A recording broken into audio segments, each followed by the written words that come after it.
Hello friends, welcome to another episode of chatting and playing, I guess is what I'm calling it now for the time being, because I can't think of anything. Today I wanted to talk about a couple things. That intro jam was pretty cool. I just came up with it. Decided to put it down on the backing track or loop pedal. I got a comment. I'm using the Boss RC1. It's not the best loop pedal in the world, but kind of gets the job done. And that chord progression was just A flat minor, F sharp minor, F major, E7. So it's kind of like just it's kind of a blues progression-y thing. You start at A, so your ear kind of wants to think that as the tonal center, which it is pretty much. And then when you hit this, you can think of it as it's not really the seventh. It's more borrowing from E major. So I was kind of playing almost a Lydian there, hitting this note, which is the raised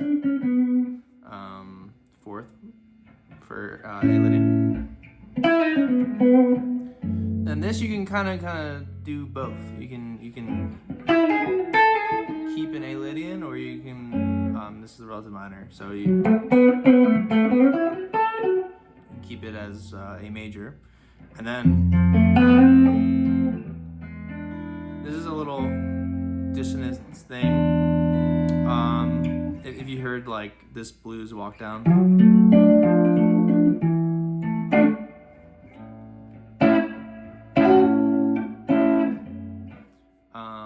that's a pretty common one. So I basically just do that.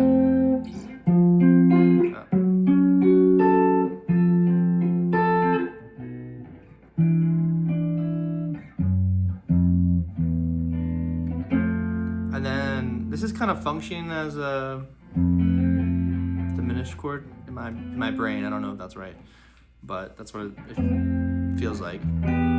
So a cool lick that I stole from Django Reinhardt. It's just a little diminished kind of thing.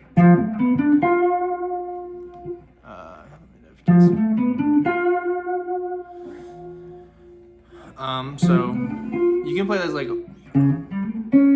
bunch of places over the neck. I kind of got into a gypsy jazz deep dive a couple years ago, where I learned minor swing, a couple other songs I can't pronounce, and Bistro Fada, which is not by Django Reinhardt, but Stephen Rampler, I believe. Anyways, so I kind of learned a couple songs, and that taught me some cool diminished.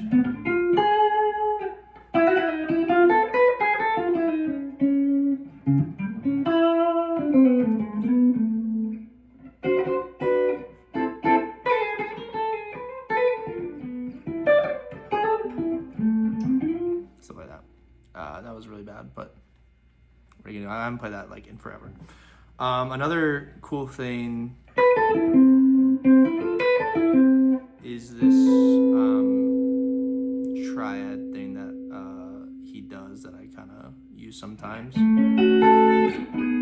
minor triad. Anyways. And then the E7, you can do whatever you want on the E7 as well, but since I'm using, I kind of use that as the blues to get back to home base.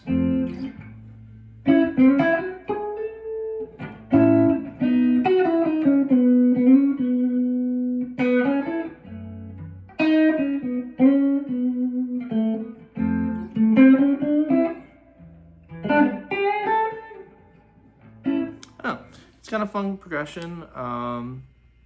It's not really a standard blues. Kind of using some dissonance in there. I don't know, I'm probably going to practice a lot more with it today just because it's fun and kind of gets you to break out of the stop licks that you're used to playing, because you kind of have to think of two places at once. But I was playing up here a lot.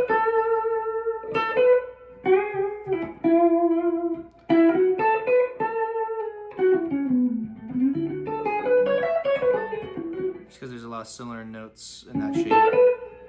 And your A triads are here.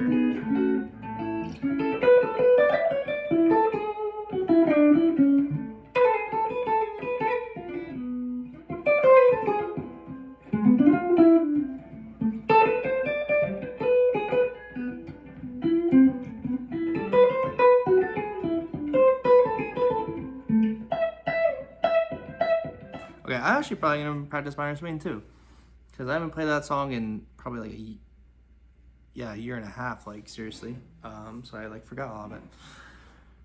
But that's kind of what I've been working on today. Yeah, that's kind of it. If you enjoyed the video, let me know. If you like the jam, let me know.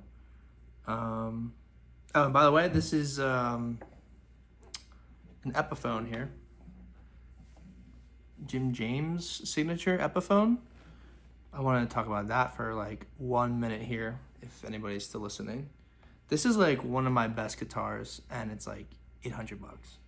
I think in the guitar community especially, there's this weird thing about, I mean, obviously the name on the headstock matters for some people.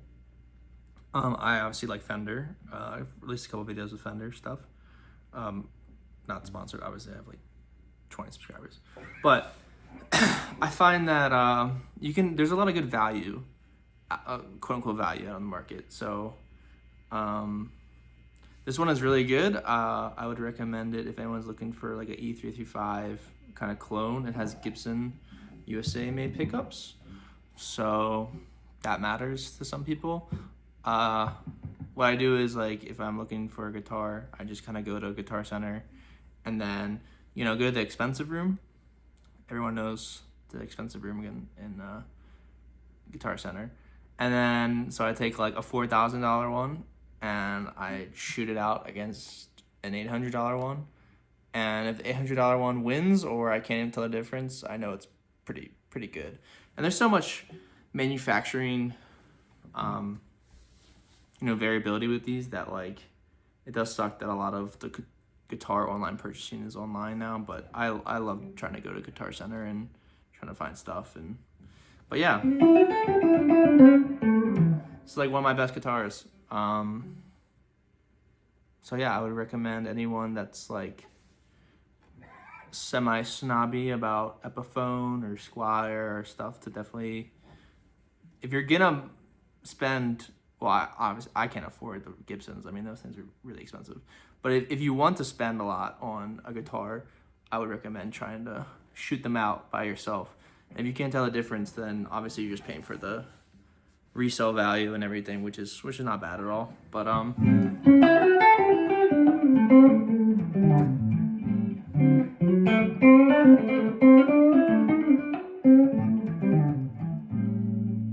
this one came with a sick case, so I really like it. But anyways, that's it for me. Peace, guys.